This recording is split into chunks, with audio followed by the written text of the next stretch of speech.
lagi dalam renungan firman Tuhan. Kali ini berjudul Aku Melihat Tuhan.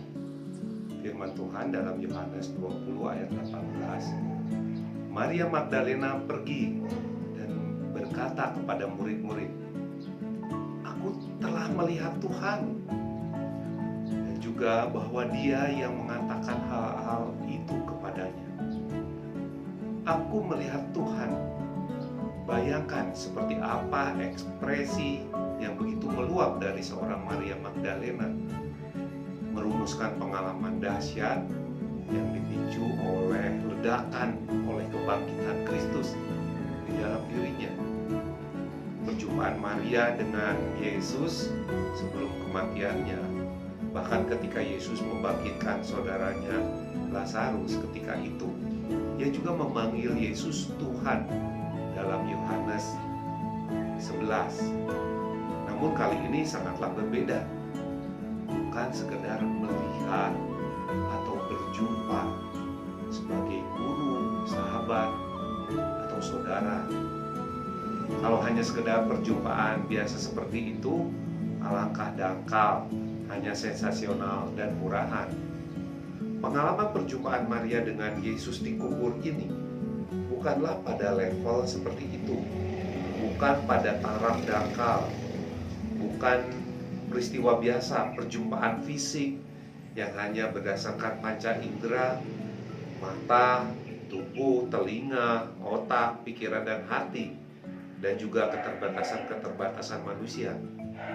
Namun perjumpaan ini melibatkan lebih dalam dan bahkan yang paling dalam dari batin, jiwa, dan roh, jauh dari urusan lahir dan pementahan materi, apalagi sekedar rendahnya hasrat manusia.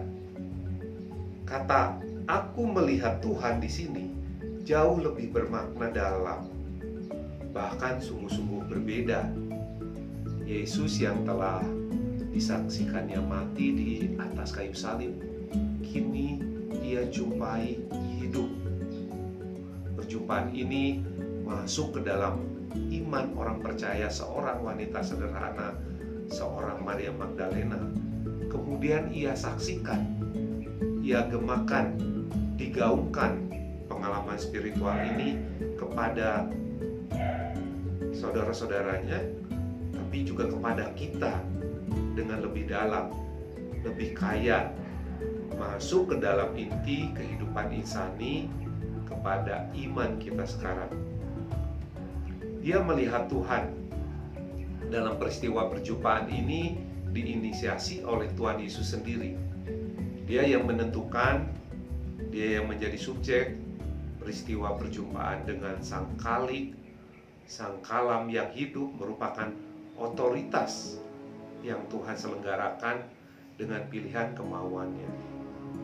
Bukan didasari oleh upaya manusia yang beragama, juga dengan doa-doanya atau upaya-upaya kesucian dari manusia, melainkan hanya oleh karena karunia dari Sang Juru Selamat sendiri, sola gratia.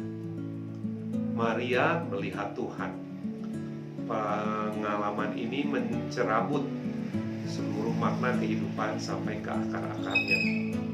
Juga kesaksian pengalaman hidupnya yang luar biasa ini mampu mengubah makna kasih manusia mencapai makna cinta ilahi.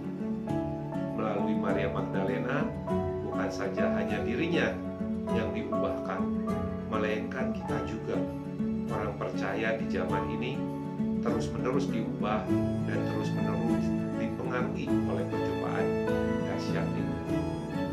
Fokus dan tujuan hidup Maria dan setiap orang percaya berubah drastis menjadi perjumpaan dengan Sang Maha Hadir yang selanjutnya mempengaruhi setiap cara pandang kehidupan menjadi lebih luhur, lebih luas, lebih dalam memaknai arti kata kebahagiaan.